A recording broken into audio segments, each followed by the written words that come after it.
Okay, cool. All right, here we go. Cool. So, you know who I am. We've met throughout the day. I'm going to be talking really about the power of creativity that we don't realize we have. We're all here for a reason, and we are creative people. That's why we are coming here, and we have. With that, I believe we have an incredible talent and a gift that we have that we take for granted, and we don't realize its incredible power, both from a personal perspective, from yourself, personal and biological perspective, and psychological perspective, but also the power that we have to change behavior and what we do, and that has a huge value. And my talk is basically a journey through a challenging time where I was kind of awakened to this incredible talent that we have. And I'll talk about it as we go through it. So I have some cool holes in my head, which some of you have maybe seen. No one's actually asked me, because it's interesting, is that adults don't really do that. If somebody's got some kind of weird defect or something is different to you, then they don't ask you. Too polite. Well, they're like, oh, no. But kids are awesome, because kids just say it. They're the most brilliant, beautiful, authentic little creatures. And I'll be like cruising around, and some little kid will see me in a supermarket or something. He'll see me and be like looking at me, and then I'll be paying at the till, and he'll come up to me, and the kid will just say, hey, what? Why have you got a hole in your head? And I'll say, what? He'll say, yeah, you got that hole. How did you get it? And I'll go, what hole? He says, that hole. And then I'll go, where? I don't have a hole. He says, yeah, you do. And then I'll find it. And I'll go, oh, geez, it's a hole. And then he goes, ah. So it's a little bit mean. But I love that authenticity, and kids will come to my house, especially when my kids were younger. They would come to my house, and they would say, like, hey, why's your dad got the hole in his head? And they'd say, no, it's his volume button. And their friends would go, yo, whatever, like. But then we had this trick that while I was talking, they would come up behind me, and they'd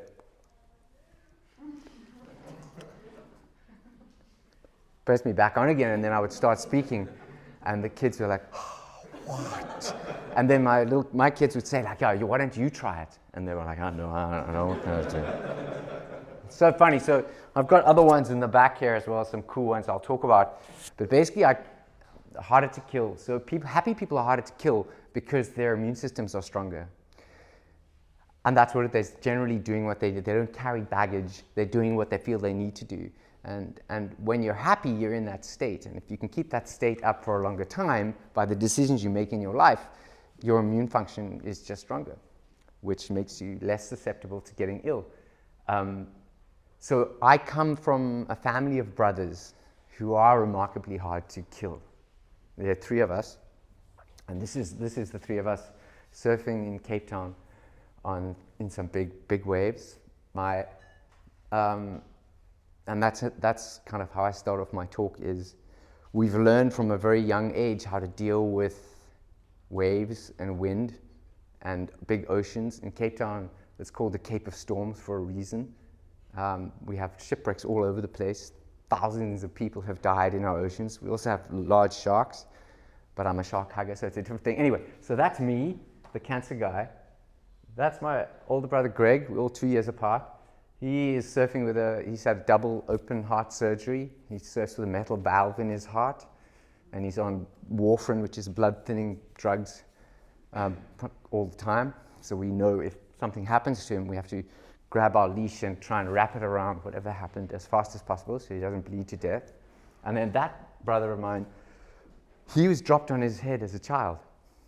I mean, that's a metaphor. He wasn't really. But he's a guy who paddled across the Atlantic for 3 months on the stand-up paddleboard by himself for 3 months, alone, in the ocean.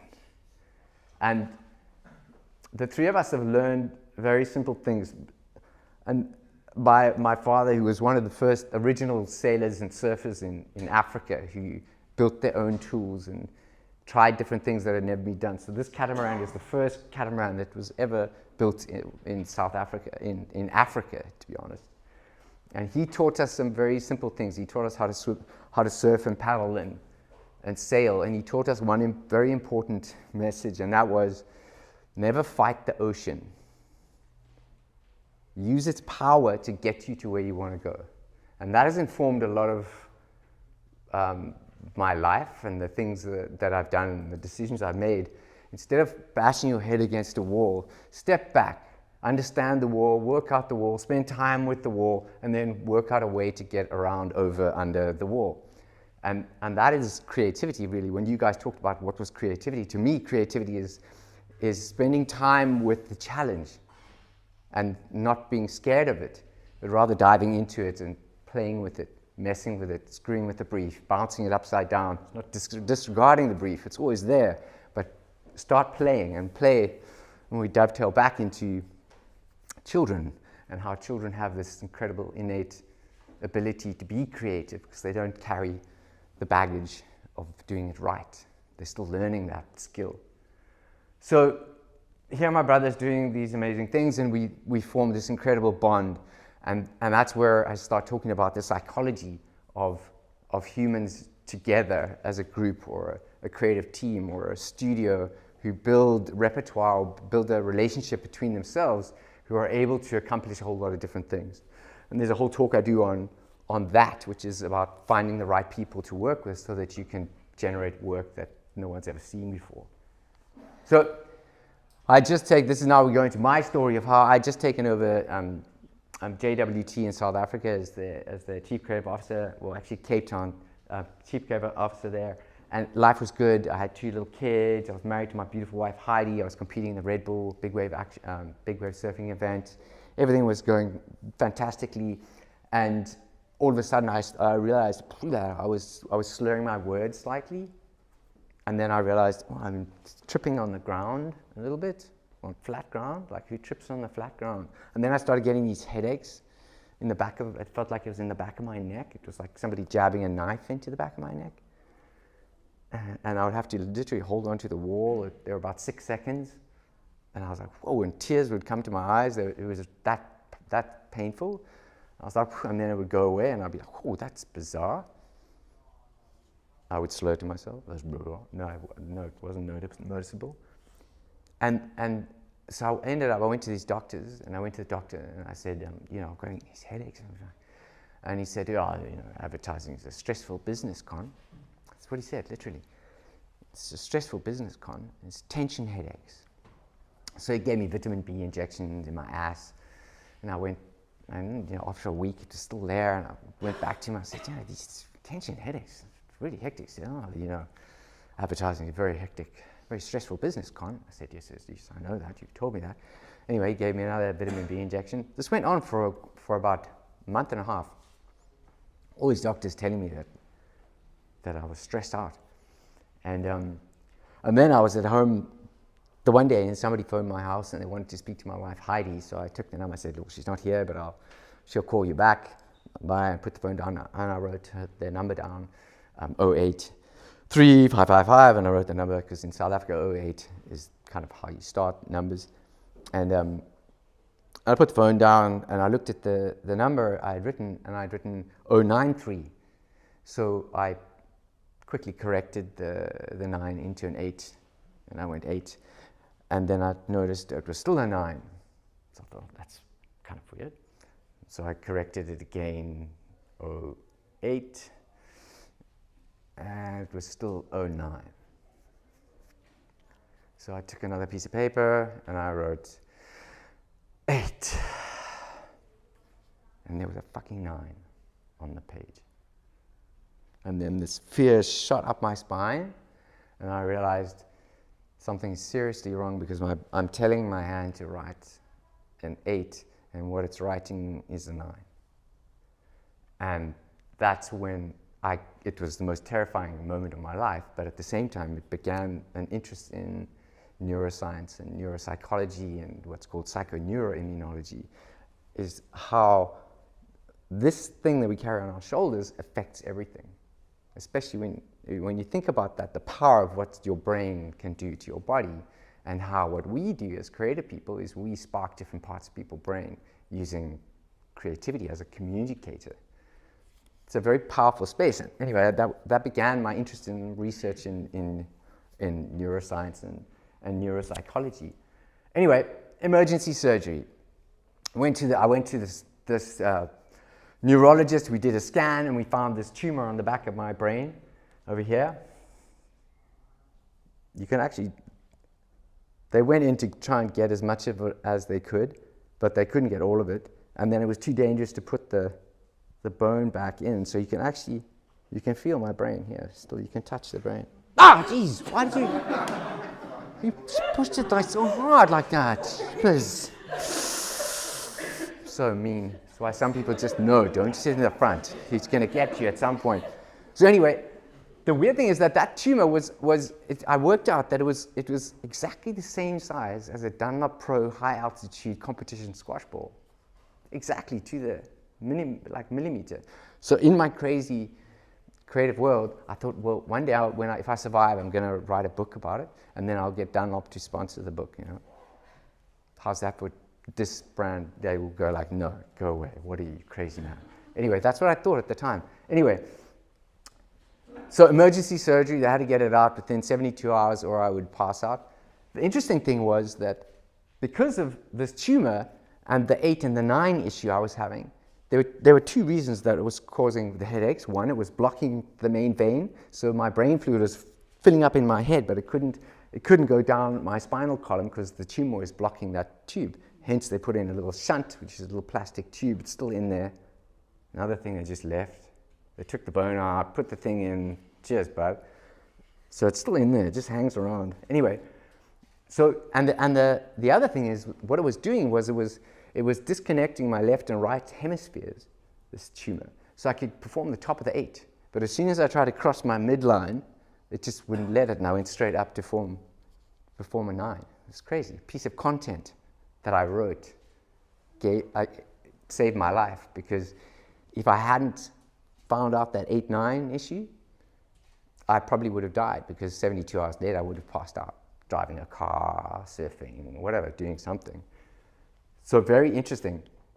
And then into it, emergency surgery. I had to sign this form. The form, I've called it the world's most disturbingly scary form I've ever seen. So a lot of these sketches I did on the documents that I was given, because it's how we use creativity to help us. And it's how I channel things and make things work for myself. So the world's most disturbingly scary form has a bunch of things which were very disturbing. When I wake up from my brain surgery, they said I might be blind. Okay, great. Then I was thinking, a blind creative director. Wow. That would be a challenge. Or I might be deaf. Okay, deaf creative director, possible. But then it's weird, because I don't know why they put this number 11. It should be number 1. Is that, oh, you might not wake up at all. Okay, that was a heavy one, so I mean, okay, cool. There was actually another one, which was even more disturbing, I found it a little bit more disturbing, was you might not, when you wake up, you might not feel like yourself. You might feel like somebody else, like the neighbor. He's an asshole. Imagine that. Oh my Lord. Anyway, the death one disturbed me, and I didn't want to lose any of my senses. I believe in the mind-body connection, and just like you, I love solving challenges using creativity. So I believe, okay, I'm going to prepare myself. I'm going to prepare my brain for what's about to happen. It's going to be a whole lot of stuff going on the right-hand side of my brain, and I need to prepare my brain for what's on its way. So I imagined that my brain was the bouncy brain. So this is the sketch I did before I went in for brain surgery. I'll read it. It's a little bit corny. I never expected I would ever share it with people around the world. So they're typos, and it's super corny. The bouncy brain, or creativity in physical form. Guang is the sound it makes when it bounces back into shape. And I imagine my brain as this flexible thing. It wasn't the static thing that would lose bits and pieces of it.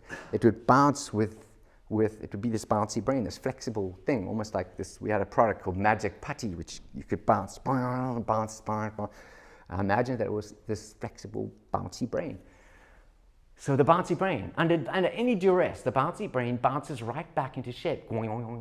This is the power of the bouncy brain, not strength in rigidity, but strength in flexibility. Flexibility equals creativity. It's crazy that I wrote these things because this is the power of creativity. Anyway, so I went in for the brain surgery, double brain, microbrain surgery. I was on the pallet. They were pushing me in. I kissed my wife goodbye. Hoped that I would be the same person if I survived, and I wouldn't be the neighbor, because then it would have been divorce, because I said he was a dick. Anyway, I rolled in, and as I was being pushed into surgery, and I was going,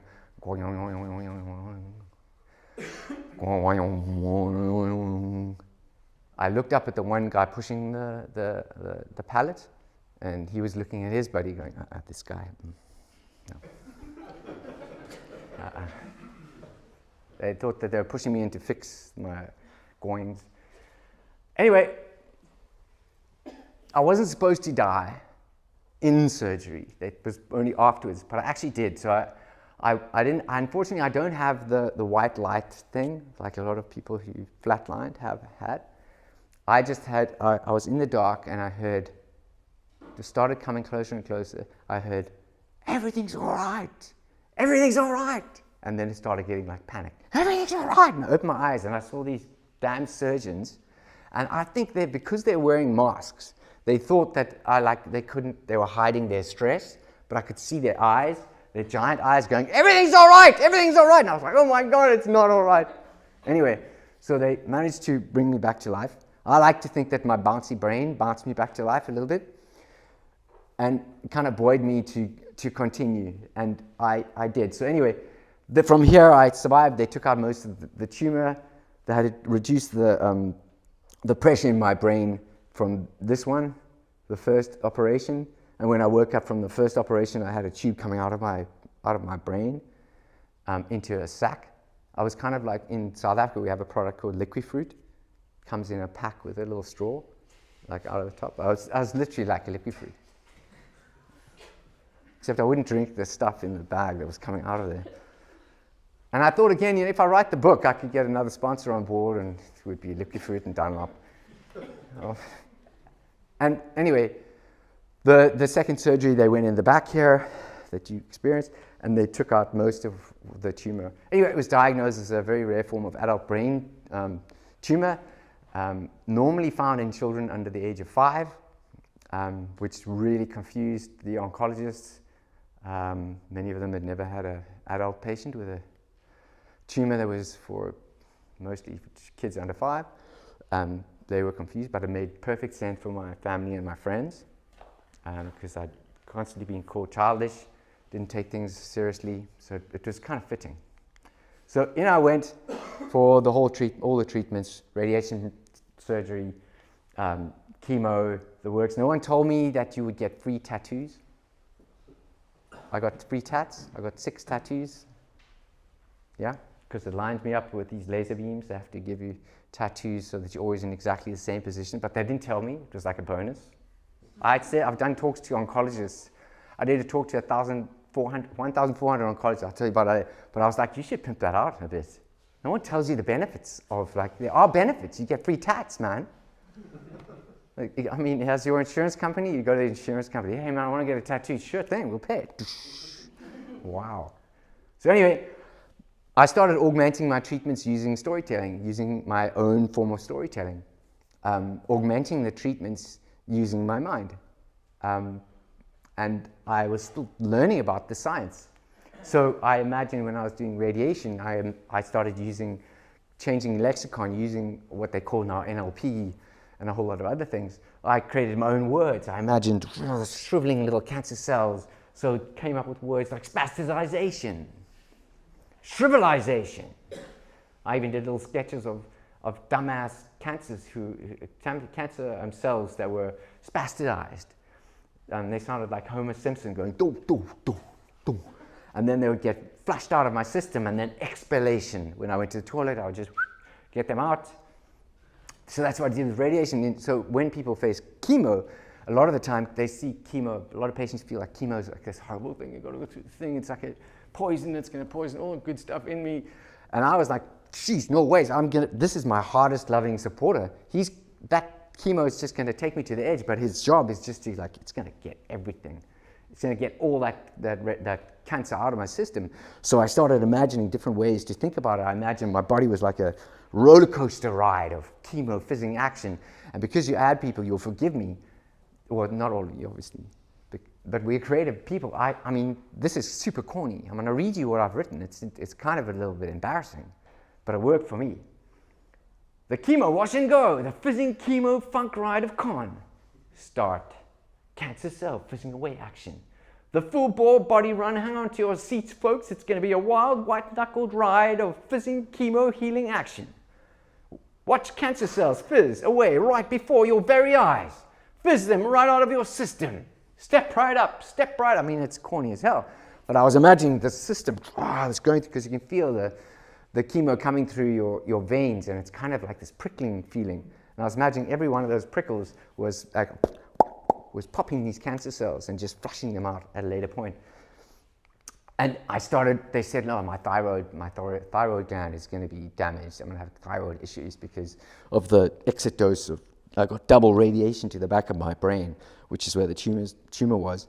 So the exit dose would burn my thyroid, and I would have major thyroid issues. So I strengthened my thyroid, the thyroid gland that laughed in the face of attack and walked out the other side unharmed, such is the humble fortitude of the thyroid. Long live the thyroid. So these are the ways that I started combating these other things, and imagining what was happening in my body, strengthening with my thinking. And the irony is this one, I did a whole lot of them, but the other one, they said, look, because of the double dose of radiation to the back of your brain, you're going to be bald on the back of your head when you finish your treatments. And I was like, oh, I don't want to look like a monk, survive cancer, and then I look like a monk. I mean, no, I don't want to. So I imagined, and it's cool because I can just say this once, I imagined this thing. But when I speak to corporates, I really have to push it. I imagined. So what was that? Shit. Okay, I'm going to move it. I'm going to move it.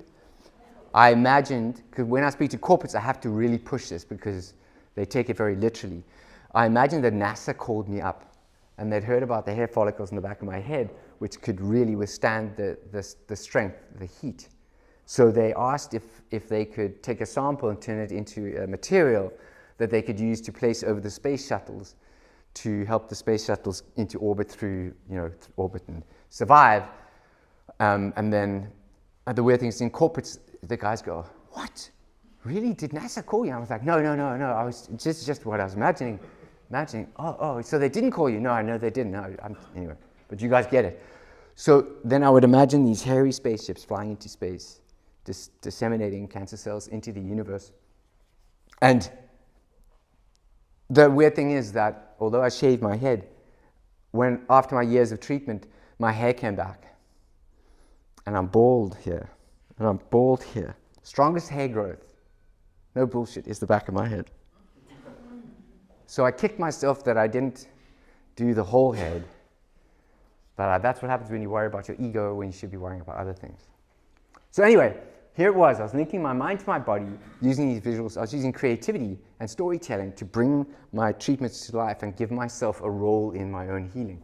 And because of that, I had a job to do. My job was to augment what was happening using the science of psychoneuroimmunology, which is how what you think can affect how your immune system behaves. Now, so I wasn't helpless. I had a job to do. I had an active job to do, me, Conn. So when people are helpless, when they're in a helpless state, like most cancer patients are, or most people facing debilitating challenges, whether it's a blank piece of paper, or it's a job, or it's or it's a challenge in your life, a lot of people are in this helpless state because they don't know what to do, especially in the cancer world. And when humans are in a helpless state, their immune systems are compromised, making it harder for their bodies to fight the challenge or fight the disease. But I wasn't helpless. I had a job to do. My immune system was stronger. When I eventually survived cancer in 2013, they checked my immune function stronger than it was when I had cancer, which is a very rare thing. So I realized, okay, there's something, and I started noticing. I did 120 portraits of people who I met throughout the cancer process, other patients, and I noticed there was this lack of intent. They were in this helpless state. And there's a statistic around 20 to 30% of cancer patients fall into a form of depression. And that depression also brings their immune system, weakens their immune system even more. And I noticed these, even you can see in their eyes, that, I'm not the greatest artist, but I was doing these because they said that I would lose memories because of the brain surgery, and I was doing them on sticky notes, and it was kind of a metaphor. I was trying to, like, they would remember me, I would remember. I needed to do that. But I noticed this helplessness in that space, and I thought, like, why aren't they doing what I'm doing? I was using the world as a metaphorical playground. I was kind of imagining when I was surfing, water coming off and washing the cancer cells. I was imagining my cancer as things that I could use. I could take something that was invisible inside me and bring it to life and mess with my tumor and bounce it and things. And then I thought, like, why? Why aren't they doing it? And there are 3 reasons why. And the first reason is that cancer is so scary that people find it just debilitating. You're just flattened by it. The second thing is that traditional medicine, Western medicine, has never given the patient a role. They give you a pill or a drug, but they never give you a role. So they disempower you straight off the bat. And then the third thing is that most people, and we know, and most people in the world are not visual thinkers. They can be visual thinkers, but nothing in their lives demands that they become visual thinkers. They're provided with lots of visuals, but they can't actually create it. So they can't create, they can't bring that invisible thing to life in a way that they can start engaging with it. So I thought, okay, cool, how do I do that? How do I help that? There was this purpose thing started coming in because I could see people lost. And I thought, okay, I must think about how to do that. And I wasn't sure, and then I went back to work. And when you go back to work after something like this, people, the first thing, somebody came straight up to me and said, Conn, how are you doing? Smartest person in the agency. She said, how are you doing? I heard you had brain cancer. So I said, yeah, I've got brain cancer. And they said, oh, my aunt had brain cancer. And I said, oh, really? How is she? She said, no, she died. And I was like, oh, geez, that's a flipping hell. Flipping hell. And it's not their fault. A lot of people have to try and say something to connect with anything to do with cancer because they want to show their compassion. But I mean, people said to me, Conn, God only pricks the most beautiful flowers for his garden. I was like, what? I don't want to be a pretty flower for God's garden right now. I'm quite happy to keep going. Conn, you know what, Conn? I mean, everything happens for a reason. What do you mean? What reason? Anyway, I went back to work. Everybody says, how are you doing, Conn? How are you doing? And I kept on saying, well, no, I'm fine, everything's fine, I'm fine. But inside, it wasn't fine at all. There was no fine going on. Inside, I was petrified that it would all come back, and then there would be chaos in my life and my kids and the family, and it would all come back. But because, especially the masculine male, everything's fine. No, it's fine. And inside, it's not fine. And I realized that I was feeling risk averse, and we talked about being brave and about doing these things and creativity, and I felt like I was playing it very safe because I was just worried about things and I wasn't leading my teams properly, and I felt like I needed to do something, so I put up this sign. In South Africa, we have a lot of these informal signs on the side of the road that people call. It could be like a painter or something. So I put up the sign. I don't know why, it made me feel like Banksy. Put it up in the middle of the night. To link to my old mobile phone with a separate number, and I put it up, and I thought, like, who would call these things? Anyway, I got calls. Oh, why should I call you? Well, you just did, bud. Anyway, I started getting these messages. I kind of liked putting it up. Gave me a buzz. Therapeutic herbal weed went up. Ended up putting about 160 of these up around the Cape Town area over 2 years. People phoned for the herbal weed. South Africa is not Colorado, so this was a big deal. I put swimming lessons where you should not go swimming. Where did you get your license? You can't do that. That's illegal. Alibis outside the Cape Town High Court. You laugh. I got calls. Text messages. How much? Where shall I meet you? Can you get my cousin off? Karate lessons. Everybody wanted to join this club. They're just mothers. I got mothers calling. So every day I'd get between 5 and 10 messages, depending on the signs. And I would never respond. I would just listen to the calls, because I put these things up at night or after work, and I painted them up and put them up, and then I would wait till the next day. I'd listen to see who would call.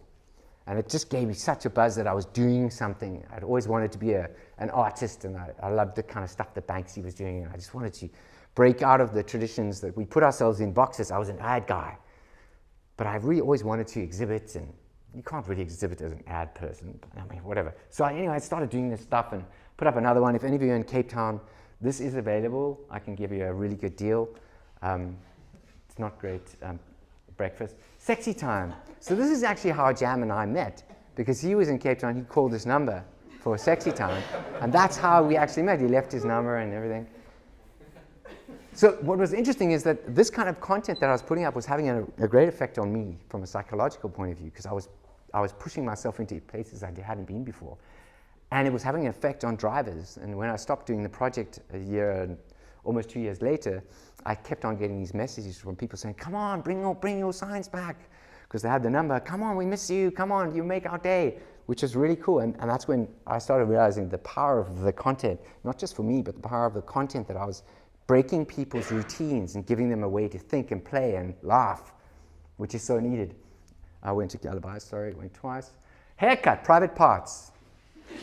Yeah, I got calls. So you would never think, I have most memorable calls, and the most memorable call was a little old lady, and I could hear she was very wealthy because of her accent, the way she spoke, and she said, I'd love you to cut my dog's private parts, because I can't bear to go down there. Happy Endings was the first time somebody took a sign away and started working with it in the physical space. So Happy Endings went up, and then I got a text message from some guy's name was like Pablo. His name was Pablo, and he took this sign and he sent me a text message saying, I've taken Happy Endings to a happier place. And then he took a photograph of it on top of there's an infamous Cape Town strip club, and he put it on top of the sign. He was like, ugh. I was like, wow, okay. So horse meat, people, when I'd done this talk in France and no one laughed, they all just sat there. It's true. So I got a call from the Hart Bay Police Department to find out where the horse meat was coming from. But I never responded to any of the calls. So this one's a big one for you guys in Europe, I know, but toes, wide range. I come from Africa. We have muti. This is a thing. I got calls. So the most memorable one was a Xhosa woman. Just say Xhosa. No, Xhosa. Anyone? Xhosa? Okay, we don't have time. That's another whole talk. So a Xhosa woman phoned me. She said, I'm calling about that toes. Call me back. But I never called anyone back. So she ended up calling the next day. Hey, it's me again. I'm calling about the toes. I forgot to tell you which toe. I want a baby toe on the left foot. Because my toe, it's a Satan's toe. Satan's toe. So I was like, whoa! 10 years I messed around with our president. At the time, he was stealing a lot of money. I managed to, I've always wanted to exhibit in a gallery. So I was doing a job in Hollywood for one of the pharma companies. And I managed to jump off in New York. And at the Metropolitan Museum of Art, I exhibited for 2.5 hours on that plinth. It says Kunst, which means art in Afrikaans, and with a plus 27 number. So I got a call. I exhibited there next to Yves Klein, and got a call from the gallery saying, who is this? What is this? That was it. And then coffin, just in case I did die, my wife at least would get some cash out of it. She could sell my coffin. And I thought, weirdest thing is I got calls for these, like people asking how many times it's been used. Really. But essentially what I was doing was I was getting people to feed me with the content that I needed. I was fueling myself, just like my brothers and I, when we did things together, it fueled me with confidence and I'm alive and I'm doing something and I'm being supported. And people phoned for friends, but essentially I started calling in my secret club. And the weirdest thing is that the secret club sign got more, almost double the amount of calls because everybody wanted to join the secret club. It was the most bizarre thing. So again, the most memorable one was a guy called Nell, and he said, his message went, hi, my name is Nell. I saw you putting up the sign on the freeway, and I want to join the secret club. But how does it work? Do I call you, or do you call me, or don't we meet? We don't meet. It was fantastic, and I ended up exhibiting a whole lot of these things and putting the sound. But what I was doing was I was actively fueling myself with ways to get out of any kind of depression or funk and boost my own immune system, building resilience, giving me a better chance. And then I went back to work and it started affecting my work, and I did a piece of work that changed the way that I thought, called my first book project, which used stock books to create written words over the images to give to African countries whose children needed books to learn from. And I'm not going to go through it because we're short on time, but it won a bunch of awards and it was amazing, and we changed the lives of kind of 25,000 kids by getting books into their hands. And 2 years later, it was this great thing, and I was so stoked because I felt like, oh, this is the work I want to do.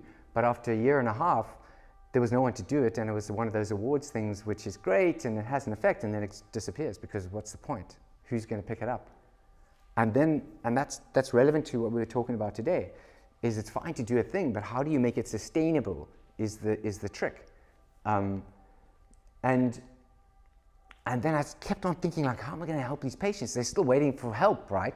They're still in this helpless state. I'm not going to go through Prince, we don't have time. I'm going to go straight into, then I went for a paddle. So I went for a paddle to the side of this boat. I was thinking, how am I going to create a very simple way to shift the patient's mindset from helpless to actively engaged by capturing their imaginations. I paddled out to this boat on my stand-up paddleboard, and I wrote on the side of it, imagine your cancer was a ship and you are an ocean of I can sink it.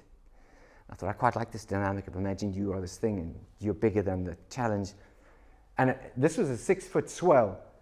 So I took a long time to write this because I was on my board and I was literally writing. I would go down with the bottom swell and then I'd wait with my chalk. Then I go up and I go,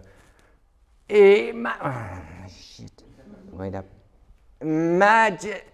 And I was out there for 45 minutes to an hour, going up and down next to this boat. And while I was doing it, another boat came flying around the corner of this ship, and it was filled with 4 armed men with machine guns in like riot gear and stuff.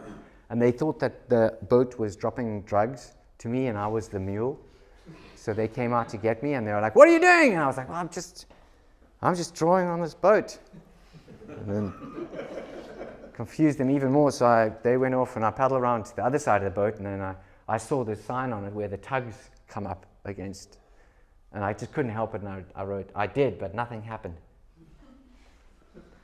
Anyway, this idea of how do I imagine your cancer with these birds and you are a clap of the hands, how do I get people to start thinking metaphorically and change their behavior? And I had this idea of Cancer Dojo, a place where we could empower patients with the tools they need to start imagining and thinking differently about their cancer, empowering them with creativity to then affect their resiliency. And then I thought, well, what about doing it? I could just do it on a mobile phone, because now you've got a cancer coach in your pocket that you could carry around, and wherever you are, you could just tap into a way of thinking, whether it's your radiation or your chemo or your other. So I put out a video, and the biggest thing that I was worrying about was, would the medical world think that I was another creative quack who's putting out bullshit about this whole thing? And the opposite happened. I was actually embraced by the medical world, which was incredible. And I was invited to do, these 2 professors of oncology contacted me, the 2 top professors of oncology in Cape Town. And they said, we like what you think, we like what you're doing, here's some advice. They gave me some advice, and then 2 weeks later they called me up and said, Conn, we've got the biggest oncology conference happening in Africa, and there are 1,400 oncologists from around the world who are coming to this event, and the Minister of Health was supposed to open it, but he can't make it, so will you do it? And then I was like, what? Here I am as a creative director, of essentially advertising, here I am having to present to pediatric oncologists and oncologists who do not suffer fools. And it was the scariest talk that I've ever done, because I thought I might be shot down as just another quack. But the opposite happened. And at the end of this talk, I was inundated by oncologists handing me cards from all around the world saying, help us humanize medicine because we're missing a trick. And the way that we humanize medicine is how do we transform it using creativity? How do we engage people using user journey thinking? And it's weird because the front half, I got a standing ovation from the front half. I don't know whether the back half they couldn't hear or something. They didn't. So I only got half of a standing ovation. But it buoyed me. So at that point I realized, okay, something's big here. I need to focus more on this, and I resigned from my job as creative director of what was then Africa's largest digital agency. And I resigned on April Fool's. It was a personal joke for myself. But my wife never found it funny at all. So I started creating more of this content. Imagine you are a baseball bat and your cancer is the ball. Imagine your cancer is an ice cream and you are a heat wave. Imagine your cancer was an Oreo and you are the Cookie Monster. Imagine your cancer is an 8-bit bad guy and you are a superpowered Italian plumber. Imagine your cancer was Evander Holyfield's ear and you are Mike Tyson. Imagine your cancer is a balloon and you are the pin. Imagine your cancer was apartheid and you are Mandela. Imagine your ovarian cancer was a pencil drawing and you are an eraser. And then I started working on how could we focus on specific cancers and make them relevant to people. I love this one. Imagine your cancer is physics and you are a Bollywood action hero. Imagine your melanoma was a fly and you are Mr. Miyagi. Imagine your cancer was Mick Jagger's t-shirt thrown to an army of fans. And then we started looking at videos that would rank up faster in the fold so that people would get it in Google search. And then I started thinking about, okay, how do I package these things? How do I make them happen?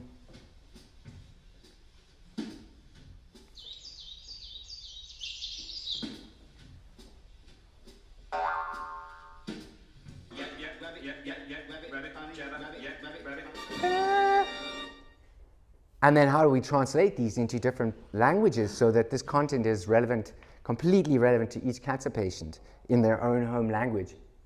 And this is the kind of content I want to get into clinics all around the world, and create a platform, which I now have done, that helps patients to think about their cancer differently and shift them from helplessness to actively engaged in their own healing, which is shown to build resiliency and give them a better chance of a more positive cancer outcome. So that is what I'm going to talk about, the different levels, the 16 levels of behavior change, which we'll chat about tomorrow. But that's where we are. And then the final part of my talk I've done since the first time I presented overseas was the serious part, which we'll do tomorrow. And in South Africa, this is where I break the fourth wall and I actually speak to people in the audience. But in South Africa, we have a thing where if something's really serious, we don't say it's serious. We say it's really serious. This is a slang, it's called serious. Serious. And you've got to do it here. It's like, serious. Otherwise, it's not serious enough. So I just go serious once. Just go serious. Say serious. Serious. Serious. Okay, now you have to do the serious. Okay? So you've got to use the ha. Are you ready? I'm on the count of 3. I'm serious. You have to. Serious. You've got to. Yeah, don't you jump the gun. You have to wait till 3. It's like all of us have ADHD. 1, 2, 3. Serious. Yeah! Awesome. We're going to do serious tomorrow. Cool. And that is me. Kev. Cool.